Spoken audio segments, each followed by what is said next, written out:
I'm doing good. Thank God. And we are And grateful that you've made time to talk to us on Max TV this morning.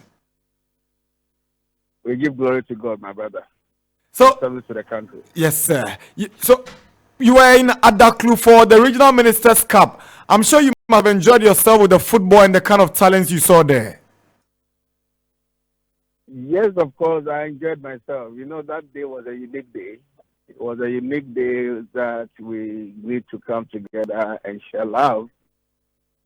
And I'm so happy that the regional minister chose that method to celebrate the day, knowing very well how sports brings the youth in particular together.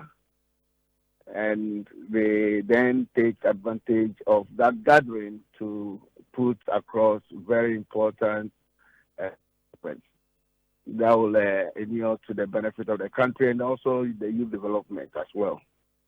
And also, let me also say that it's also an opportunity to welcome the regional minister himself and to announce himself in a very nice way, particularly to the youth, that he has arrived and that he has come in this business to do exactly His Excellency's policies for the region. And so I think it's a combination of many wonderful things that I can talk about. So I really enjoyed myself that day.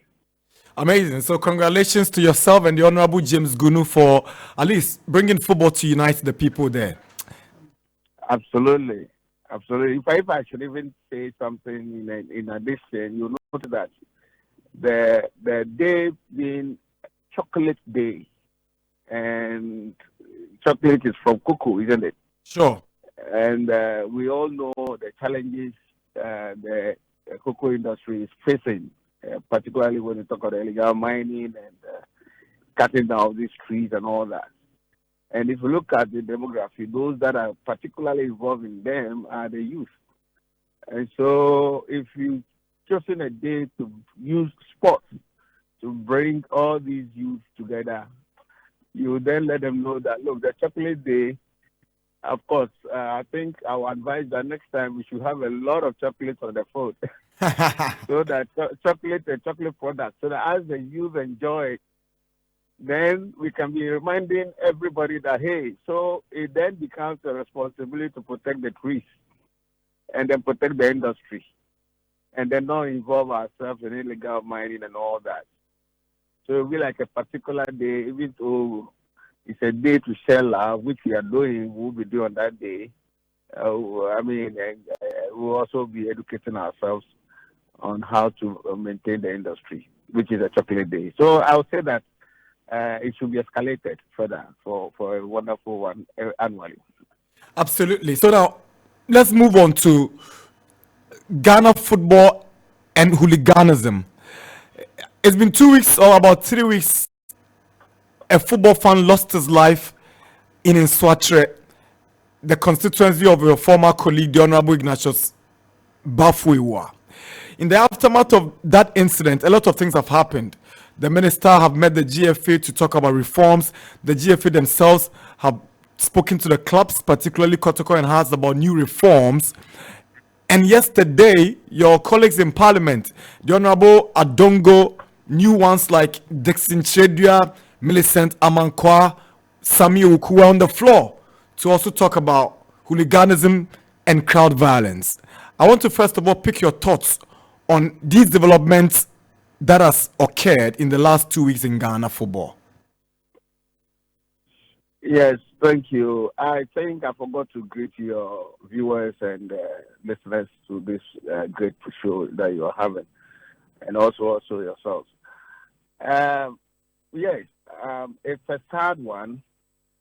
At least we have a history as a country. Anytime such things occur, it reminds us of the unfortunate incident of the May 9th. May is around the corner, it's coming. And then on the 9th, you will see all of us gathering together to remember our loved ones that we lost through this same unfortunate incident in Accra Sports Stadium. And prior to that, there were, other ones that unreported, but variously people have experiences to share. And after that, we've been encountering a number of incidents, especially at the various venues and all that. So the issue is this: what do we do? We can't continue this way any longer. And for me, I think I want to congratulate the minister and then the GFA for them to put together some measures and all that. But I also want to suggest that they go beyond that. If they go beyond that, means that they should begin to look at the best practices. In fact, in the English game, they have a dedicated law for the industry, tailored for the industry. So it takes holistically at everybody to role that he or she ought to play, and where somebody is found culpable, the appropriate sanctions criminally and all that. So we have a hooliganism law that we think we can begin to look at having similar here.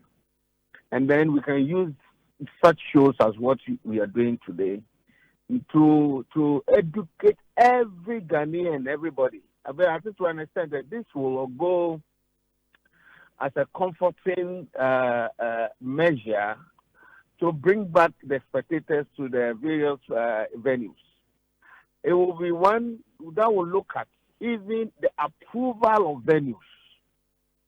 And if your venue is not approved and by law, it's not patronized. And all kinds of other lessons will go into holistically will go into the legislation, so that it will be a way to as it were, maybe minimize, because you might not be able to say you are stamping it out totally, because you are looking at sport and passion. Sometimes it's very difficult to rule out some of these deviant behaviors and all that. But you may end up minimizing it, because consciously you will let people know that, hey, these are the laws, they exist. The clubs themselves will take it upon themselves, because by law they have to indicate that they are followers, so that they don't go and do things that they ought not to do. At the end of the day, they get sanctioned or they lose points.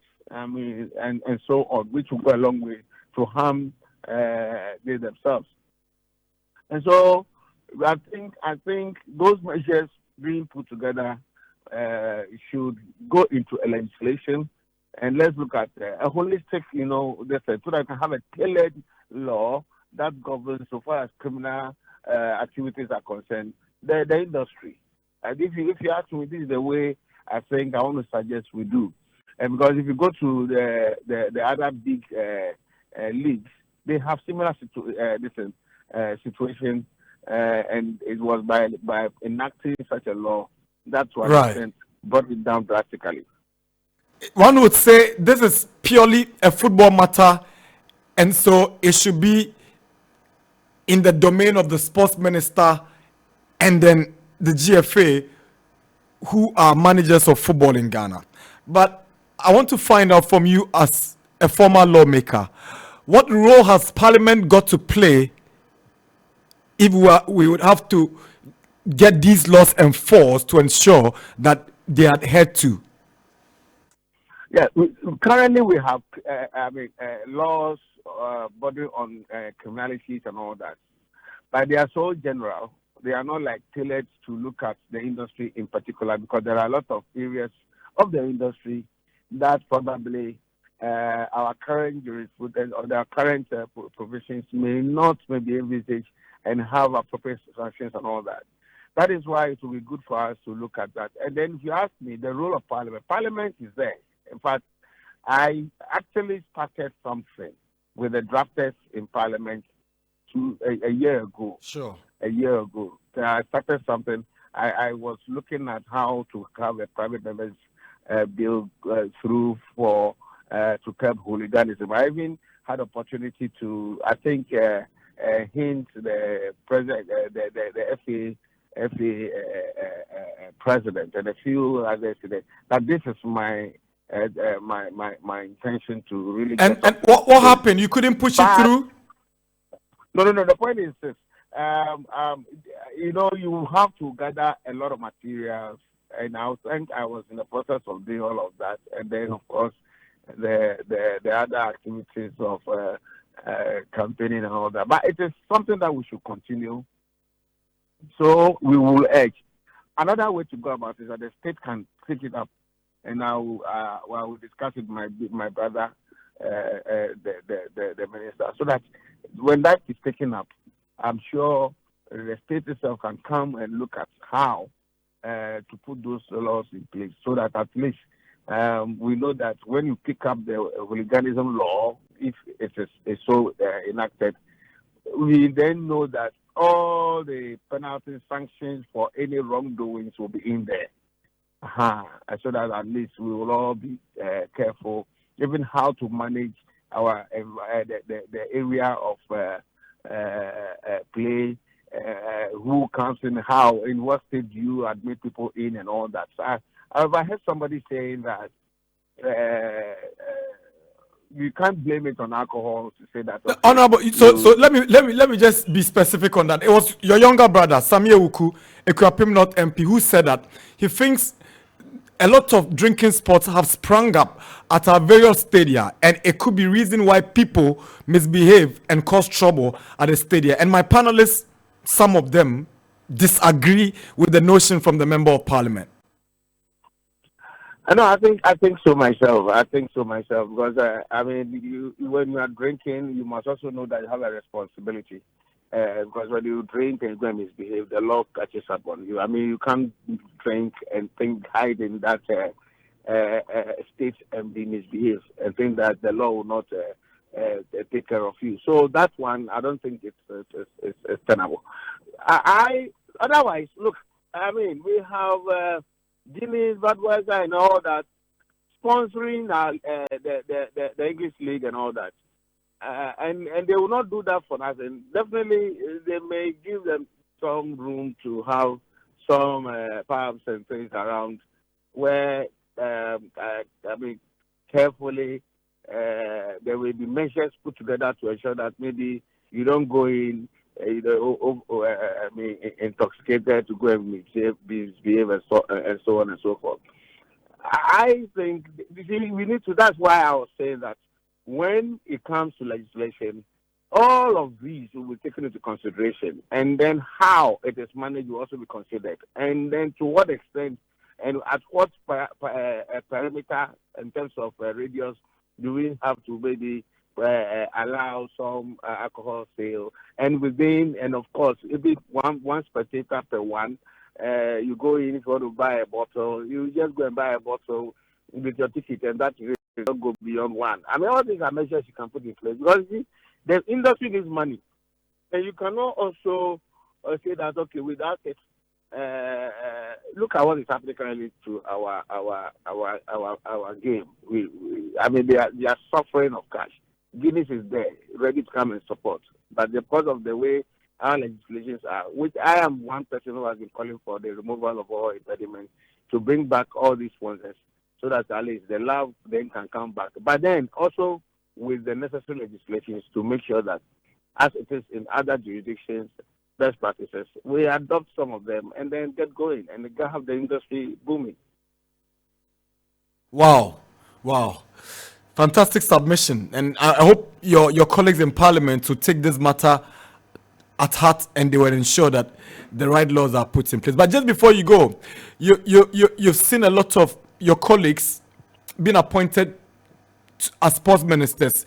You've seen Senator Dansua, Elvis Friankra, Honorable Rashid Pelpo, Mama Yariga, Nilante van der Poy, and all that. Now, President Mama seemed to have surprised everyone with the appointment of Kofi Adams. What are your thoughts, and what kind of job you think you would do at the ministry? I think I've said it. Look, Kofi, don't underestimate him. He's fantastic. He's good. He's really good. For somebody to have even been the key, a number one person around whom a whole campaign machinery will revolve, a national organizer, you should be one who understands everything about everything to be able to successfully do that. And so, having successfully done that, I think the wisdom of the president is somebody who will be able to, one, listen, understand the industry, consult, implement collectively, and achieve results. And I'm sure Kofi will be able to do that. And so I think that he is very capable. He has what it takes to deliver. And what now we all need is a needed support. Without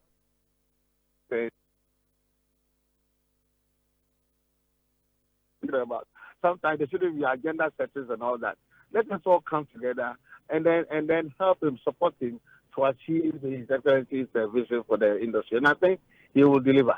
I don't have any slightest doubt at all that he will deliver. We are all around. We'll all be making sure that what has to be done is done to get us there. Honorable Kobla Woyome, it's always nice talking to you. We are grateful for your time with us on Max TV. Thank you, both. We're grateful. Thank you. Thank you. That's Honorable Kobla Woyome, former Member of Parliament for the South Tongue constituency. We have another interview with Bernard Mona, Josiah Neneka.